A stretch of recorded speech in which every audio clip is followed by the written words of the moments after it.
Hello बच्चे, कैसे हो? ठीक ठाक है ना? देखिए, आज जो है chapter measurement and measuring tool है। क्वेश्चन नंबर देखिए 1। हॉल गेज किसे कहते हैं? चित्र बनाओ तथा किस साइज में मिलती है? आंसर, इसे हेमिस्फेरिकल गेज या स्मॉल हॉल गेज भी कहते हैं। इसका प्रयोग टेलीस्कोप गेज की तरह हॉल्स का अंदर का माप लेने के लिए किया जाता है। इसके द्वारा 3.2 से 12.7 mm तक व्यास के स्लॉट या होल मापे जाते हैं, जो टेलीस्कोप गेज द्वारा नहीं मापे जाते हैं। आकृति के अनुसार दो प्रकार की होती है, ए और बी। ये प्रकार की हॉल गेज की भुजाएं स्प्रिंग स्टील की होती है और दूसरे सिरे पर लगे स्क्रू के द्वारा इन्हें फैलाया जाता है। इनके आगे के वर्किंग पॉइंट अर्ध गोलाई में बने होते हैं। यह एक अप्रत्यक्ष मापी औजार है। इसका साइज माइक्रोमीटर या वर्नियर कैलिपर द्वारा सेट किया जाता है। और बी बी बी आकार की हॉल गेज में एक ट्यूब होती है जिसमें दो सुराख एक दूसरे के विपरीत होते हैं। इनमें हाई स्टील की बॉल फिट होती है। ट्यूब के बीच में एक प्लंजर फिट होता है जिसका साइज टेपर होता है। यह स्प्रिंग लोडेड होता है तथा स्क्रूअल थिम्बुल के द्वारा टाइट होता है। थिम्बुल के अंतिम सिरे पर नल हैंडल फिट होता है जिसे क्लॉजवाइज घुमाने पर प्लंजर आगे चलता है और बॉल बाहर निकलनी शुरू हो जाती है।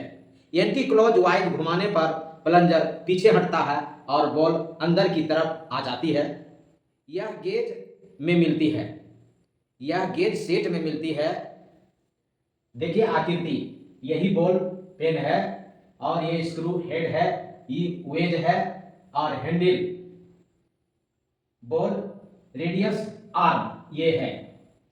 और इसी से जो है इसको घुमाने पर वो खुलता है और बंद होता है। अब आइए, एक सेट में 7 साइज में मिलती है। 3.2 mm से 3.8 mm, दूसरा में 3.8 mm से 4.5 mm, 3 में 4.5 mm से 5.1 mm और 4 में 5.1 mm से 6.4 mm, 6.4 mm से 8 mm, 6 में 8 mm से 9.6 mm और 7 9.6 mm से 12.7 mm।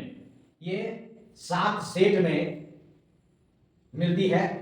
एक सेट में 7 साइज में रहता है और इस तरह का जो है आकृति वाला सेट होता है।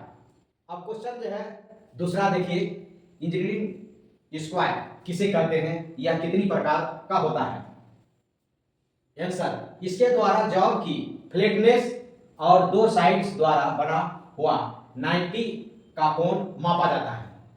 इसके दो प्रमुख भाग होते हैं, ब्लेड और दूसरा में स्टॉक। इसको स्टॉक बोला जाता है और ये जिसका लंबाई अधिक होता है उसको ब्लेड बोला जाता है। पतले भाग को ब्लेड कहते हैं जबकि मोटे भाग को स्टॉक कहते हैं।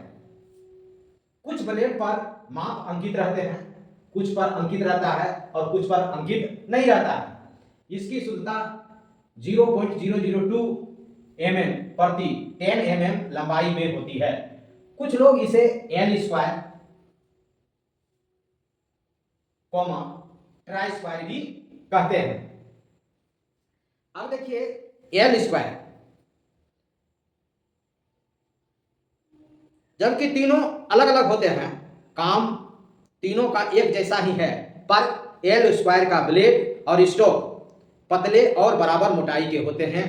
इसका प्रयोग राजमिस्त्री करते हैं।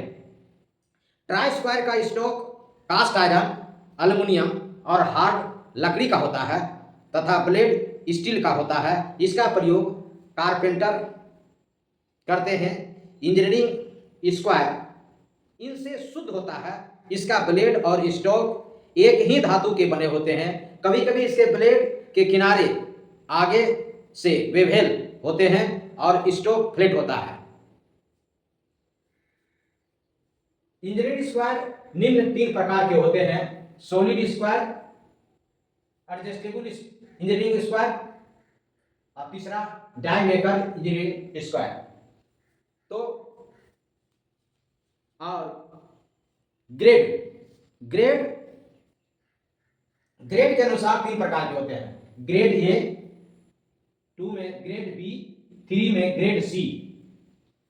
ग्रेड ए और बी का प्रयोग टूल रूम में इंस्पेक्शन एंड रिफरेंस वर्क के लिए करते हैं, जबकि ग्रेड सी का प्रयोग मशीन शॉप में किया जाता है।